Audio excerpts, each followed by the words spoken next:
Sharpnack Limited. Toys and Trains for 2015, February. We're going to be looking at the Lionel 2201 WS Freight Set, which has been lent to me by Jeff and Tanya, who didn't get a chance to put it up for the holidays, so they asked me to get the lead out and bring it over to my little railroad, and I've serviced it, give it a little bit of oil, and did a little bit of research on it. The freight set included the Lionel 665 Santa Fe Hudson 464 with the whistle tender, and this one was classified as a Santa Fe style Hudson 464 wheel arrangement, and it had magnet traction, which was very desirable. And the front of it, as you can see, has the feed water heater, which is very cool. It's a kind of a unique offering for the locomotives that Lionel produced at this time, and so for that reason it's kind of, some collectors prefer it, and I actually think it's pretty cool looking myself. They kept it in really good condition. Here it is. I've oiled and cleaned it up a little bit just to get some of the dust and get it to stop squeaking a little bit. Although it was actually included in 9 different sets according to the Postwar Lionel Trains library. But even so, it's not that common to see it. So it's really neat to see an example like this with the freight set intact. And this one's working great. As you can see, it runs relatively. Sometimes you sort of perceive the Lionels to run at either 2 speeds, off or fast. But as you can see, now that I got this thing oiled up and going, it's a reasonable scale speed. It's a very looks realistic, I think, or at least it's not impossibly fast. As you can see, we have the rest of the layout kind of illuminated in the back there. We'll take another. Now we're going to go ahead and focus on the next car, which is the Sunoco tank car. This one actually ran for, I believe, 19 years. And yes, 19-year production run. And it was really the longest production run of any single Lionel tank car. Many variations of this. So it's Sunoco tank cars. Something you'll see a lot, but this is in great condition. All the stickers are intact. It runs great. There's no missing pieces, and so that's exciting. I should mention that that this runs something on the order of sometime between $7 and $25, depending on the condition. This one's good enough that I think it's actually pretty close to around 15 to 20. Next one will be the New York Central Long Gondola 6462, and this one came with barrels. Now this is the one that Jeff and Tanya have. This one, they have these sort of smaller stained barrels.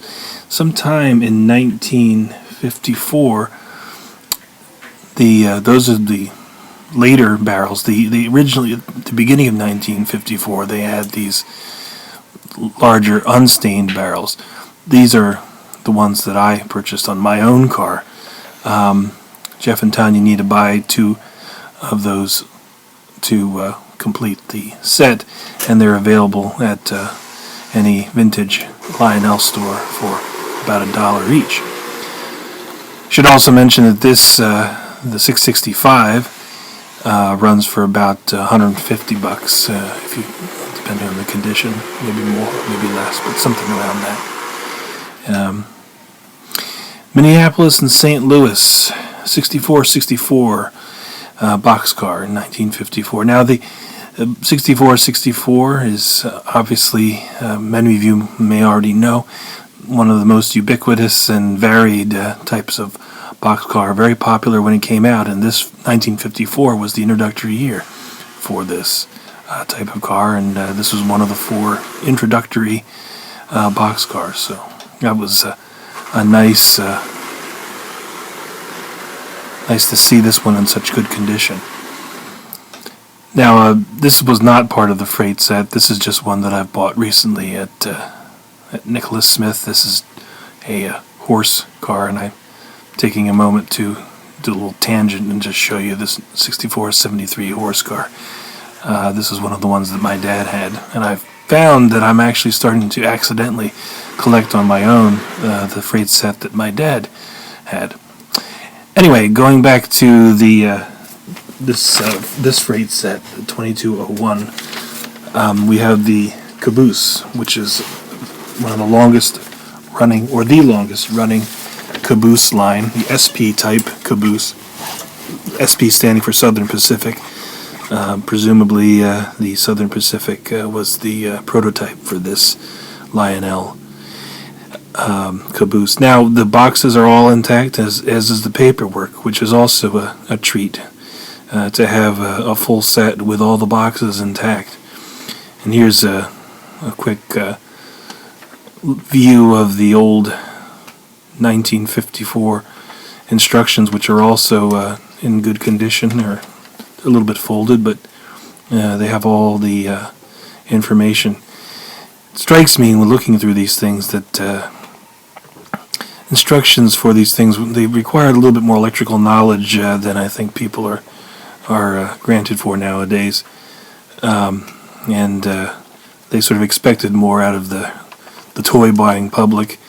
Here's a list of Lionel dealers, which includes Nicholas Smith, but then it was located in Center City, not in Broomall as it is now. And then the catalog is kind of has fallen apart prior to me getting it, but there are some great illustrations in here as well, and ideas that still make sense today in terms of ideas for track layouts with the Lionel equipment and products, and that's still useful information that I actually went ahead and consulted this when I oiled up the car. Oiled up the locomotive using these oil points as the guide for oiling up the 665. And we sit back and enjoy it going.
So all in all, I'd like to thank Jeff and Tanya for letting me borrow their wonderful and beautiful freight set. We'll see you next time.